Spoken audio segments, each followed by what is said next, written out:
It's me, Sonia. Welcome back to my cooking show.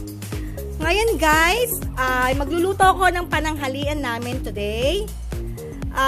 Magluluto ako ng tinolang isda. Kung nakikita nyo guys, meron akong mga sangkap na nakahanda na dito.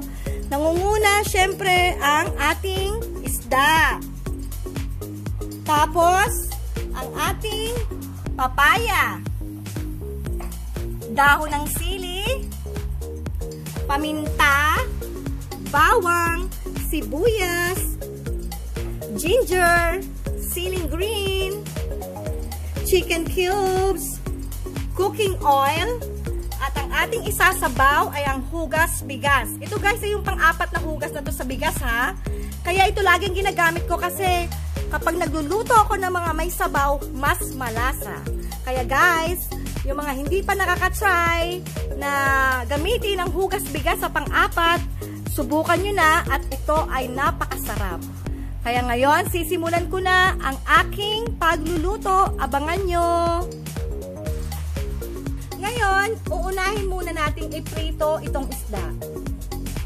Ito guys, kung nakikita nyo may mga asin na to. Tapos lalagyan ko siya ng konting harina para hindi dumikit. Ito muna yung unang step na gagawin natin sa tinolang isda. Yan, luto na po ang ating piniritong isda. Ngayon, isasantabi muna natin ito at mag-iisa tayo ng mga sangkap na gagamitin natin sa tinolang isda.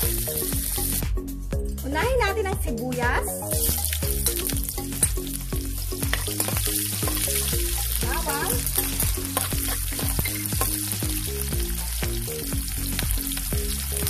Luya.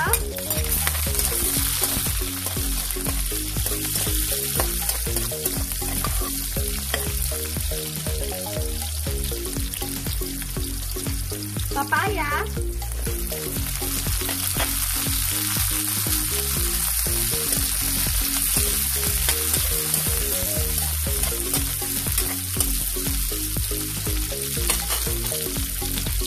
Ang ating paminta.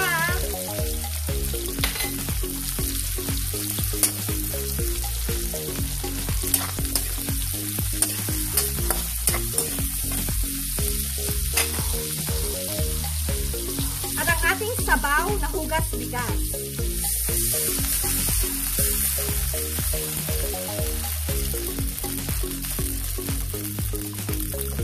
Yan na guys, kailangan muna natin pakuluan hanggang sa lumambot na yung papaya. Tapos, isahog natin ang ibang ingredients. Isunod natin ang ating chicken cubes at ang ating sili.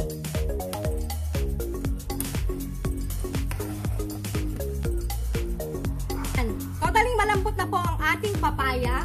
Ang isusunod na po natin ay ang ating dahon ng sili.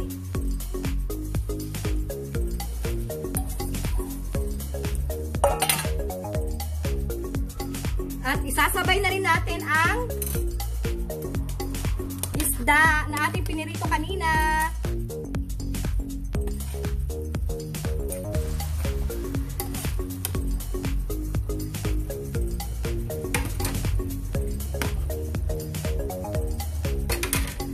Yan po guys, ang aking tinolang isda.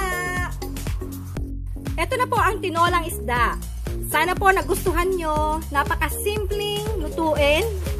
Madali lang guys. Kaya hanggang sa susunod po muli ng aking cooking show. Bye guys!